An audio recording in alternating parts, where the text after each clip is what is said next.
the person operating under the least amount of fear. I'm confident nothing that gets said, threatened, or promised in any of those conversations are going to hurt me. Sure, I'd like to seal that $30 million distribution deal or land the role of a lifetime, but I'm not afraid it might go away. Why would I be scared? I've already been through some of the scariest shit life has to offer. So how do you harness the same kind of confidence I have? To keep cool when most people would be sweating through their shirts. It's not rocket science. The only way to access that kind of confidence is by putting in the work. That's it. Have you truly dedicated yourself to learning everything you can about your field? Do you give 100% every time you walk into the office, sit down in the classroom, or step onto the stage for an audition? If the answer is yes, what do you really have to be afraid of? You've already done everything you can do. Now you just need to make sure the world recognizes it. That is a challenge, especially if you're not someone who's been raised from an early age to think that you belong in those meetings. If you're not a white guy or didn't get into the right prep school, you might have to go a little harder to get the credit you deserve. It shouldn't be that way, but it is what it is for now. You're going to have to project the confidence that you belong, that you've got the answers, even if the people you're talking to aren't giving you the credit. All your hard work isn't going to be worth shit if you're not ready. No, determined to share it with the world. I'll give you an example.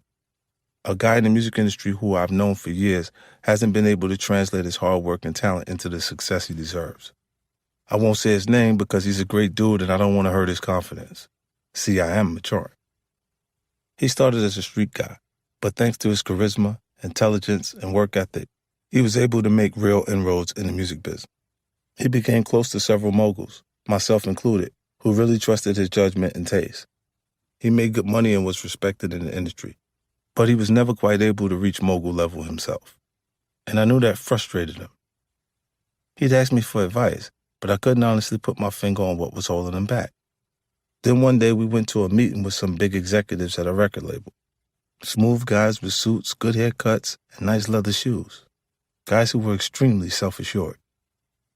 They were confident, but they also didn't really understand the project we were there to discuss. My guy did, though, up and down, back and forth. We spent hours talking about it, and he understood it both factually and instinctively. That's why I brought him with me, because he could articulate what needed to be done better than I could. I expected him to blow them away, but when those executives started asking questions and spitballing ideas, he just sat on his hands. Didn't make a peep. You would have thought he was just a buddy of mine along for the ride, instead of what he was, which was the one true expert in the room. At first, I couldn't understand what he was doing, or not doing. Then it dawned on me. He's afraid.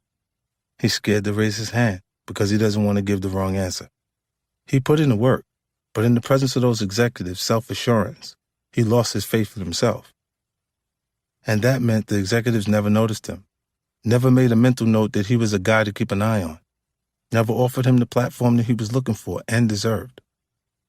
Instead, he stayed stuck in place. It was a pretty good place, one that a lot of other folks would like to reach, but not where he aspired to. He was stuck at a level that wasn't equal to his skill. When the money in the music business started to dry up, he found himself in a very vulnerable spot. If he had made it to that mogul status, he would have been okay. He would have already put away his rainy day money. Instead, the rain came and he got soaked. He was one of the first to lose their jobs. It's great to be a high-paid exec, but when things start to go south, those are the first people to get the axe.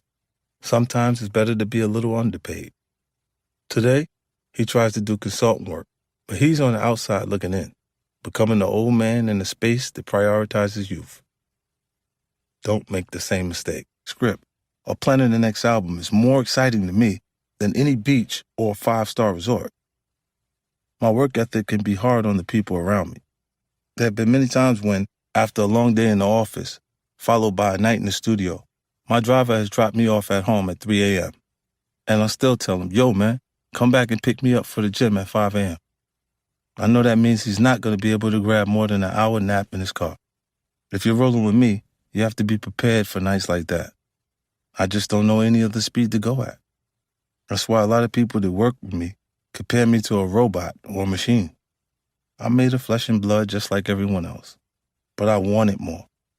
What really separates me from the pack is that I'm willing to hustle harder and make more sacrifices than 99% of the population. Think about it. I have a good ear and a catchy style, but I admit I'm not the most talented rapper out there. I'll never be as lyrical as Nas or as funny as Biggie. And while I pride myself on staying in shape, I know I'm not the best looking entertainer